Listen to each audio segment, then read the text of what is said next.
should treat people equally. Thank And you. Kerala The is next the speaker part of is India. Amar Pal Modia. बहुत बहुत धन्यवाद माननीय उपाध्यक्ष महोदय, आज इस केंद्रीय बजट पर बोलने का अवसर दिया है, इसके लिए मैं आपका आभार प्रकट करता हूं। महोदय, यह बजट सामूहिक आकांक्षाओं का आर्थिक अनुवाद है। यह बजट भविष्य की दिशा निर्धारित करने वाला बजट है। यह बजट दीर्घकालिक राष्ट्रीय निर्माण को प्राथमिकता देने वाला बजट है। यह बजट विकसित भारत के सपने को साकार करने वाला बजट है। माननीय अध्यक्ष महोदय, इसके पीछे हमारी जो वैचारिक परंपरा रही है, जो राष्ट्र के लिए समर्पण का भाव था, उस भाव को केंद्रित करके जो गरीब कल्याण की योजनाओं के संदर्भ में जीवन की संकल्पना थी, पंडित दीनदयाल उपाध्याय जी के अंत्योदय की परिकल्पना को नरेंद्र मोदी जी ने साकार करने का संकल्पित जो लक्ष्य था, उस लक्ष्य की पूर्ति करने वाला ये बजट है। महोदय, विपक्ष के नेताओं को दिखता नहीं है, उनको समझ में भी नहीं आता है। क्यों? क्योंकि उनके चश्मे में खराबी नहीं है, उनकी दृष्टि में दोष है। जब दृष्टि में दोष होता है तो दृष्टि का इलाज करने की आवश्यकता है। चश्मे बदल लेने से दृष्टि दोष नहीं समाप्त होता है महोदय। और ये अंत्योदय का बजट है। 2014 में नरेंद्र मोदी जी की सरकार बनी थी तो गरीब कल्याण की योजनाओं पे नरेंद्र मोदी जी ने काम करना प्रारंभ किया था, जिसकी बात ये जो है हमेशा पहले करते थे, पर धरातल पर उतारने का कोई काम नहीं करते थे। माननीय मोदी जी ने गरीब केंद्रित, जहां पर जो है गरीब को लोगों को आवास, शौचालय और स्वास्थ्य जैसे कार्ड की योजनाओं पे काम करना प्रारंभ किया। और गांव का व्यक्ति कैसे समाज के इन साथ में जुड़ सके और हर व्यक्ति कैसे जुड़ सके, उसकी तरफ जो है मोदी जी ने काम करना प्रारंभ किया।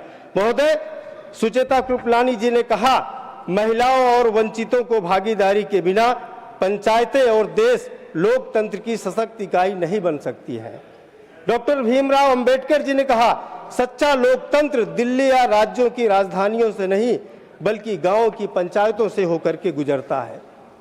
इस देश की आजादी के बाद गांव के उन सुदूर बैठे हुए गांव में गरीब परिवार के लोगों को कैसे जीवन की सारी सुविधाएं मिल सके, वो माताएं हो या बहनें हो, आदरणीय नरेंद्र मोदी जी ने इस बजट में पूरे देश के अंदर कामकाजी मातृ शक्ति के लिए छात्रावास करने की व्यवस्था किया है, जो विपक्ष के नेताओं को नहीं दिखता है। ये नारी के प्रति जो है सोच कैसी है। मैंने तो जो ज्वाइंट पार्लियामेंट के अंदर जब माननीय राष्ट्रपति जी का अभिभाषण हो रहा था, मैं भी वहां पर उपस्थित था। मैं पिछले सत्र में भी था और इस सत्र में भी मुझे देखने का अवसर प्राप्त हुआ किस प्रकार से विपक्ष के नेताओं ने कागज वहां दिखाने का काम किया, राष्ट्रपति के अभिभाषण पे भी उनका अपमान करने का काम किया। एक मातृ शक्ति जो है अगर कुछ बोल रही है तो सुनने का साहस नहीं था। क्यों वो साहस? क्योंकि वो एक गरीब परिवार की बेटी है, एक आदिवासी की बेटी है। महोदय, जिस आदिवासी के बेटी के घर पे भगवान मर्यादा पुरुषोत्तम राम जा करके जो है उनके झूठे बेर खाए थे, उस आदिवासी की बेटी को देश के गरीब घर में जन्मे प्रधानमंत्री आदरणीय नरेंद्र मोदी जी ने गांव की पंचायत से उठा करके देश की पार्लियामेंट पे बिठाने का काम किया है। ये दर्द है विपक्ष के नेताओं का, इसलिए उनका अपमान करते थे। पिछले सत्र में भी जब वो भाषण दिए थे तो इनके नेता बोलती है कि तो भाषण जो है बोरिंग था। अरे इनको पता होना चाहिए, देश के राष्ट्रपति का पद किसी की जो है मनोरंजन करने का पद नहीं होता है। ये देश की, भारत की संस्कृति और समृद्धि का परिचय का पद होता है। ये ज्ञान इनको होना चाहिए महोदय। और आदरणीय नरेंद्र मोदी जी ने इस देश के अंदर भारत की एकता, अखंडता, भारत की संस्कृति और समृद्धि कैसे बढ़ सकती है, इस बजट के अंदर उन्होंने प्रावधान किया है। देश हमारा कैसे सशक्त बने। लोग जो है हमेशा देश की तरफ आकर के कोई भी जो है आंख उठा करके चला जाता था। देश के रक्षा बजट को आदरणीय नरेंद्र मोदी जी ने बढ़ाया और बढ़ाने का काम किया कि राष्ट्र अगर मजबूत रहेगा तो दुनिया की भी कोई ताकत हिला नहीं सकती है। हमारे शास्त्रों में भी कहा गया है, अश्वम नहीं गजम नहीं व्याघ्रम नहीं उचा अजापुत्रम बलिम दद्यात देवो दुर्बल घात का।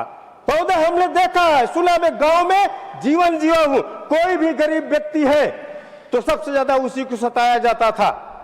और बलि पे हमने भी जो है सुना है कि भेड़ बकरियों की ही बलि दी जाती थी, कभी शेर की बलि देते हुए नहीं सुना है। आज भारत शेर की तरह अपना सीना तान करके खड़ा हुआ है, दुनिया की सारी चुनौतियों को जो है अपने जो है सामने लड़ने के लिए सशक्त बन गया है। और मैं एक बात कह करके अपनी बात को समाप्त करूंगा। अभी सारे विपक्ष के नेताओं ने, समाप्त कर रहा हूं बस 30 सेकंड महोदय, सारे विपक्ष के नेताओं ने बहुत सारे जो है टैरिफ के बात पे विवाद किया।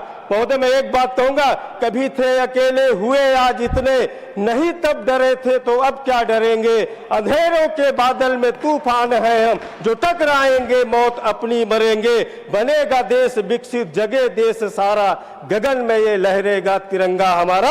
बहुत बहुत धन्यवाद। Thank you. The next speaker is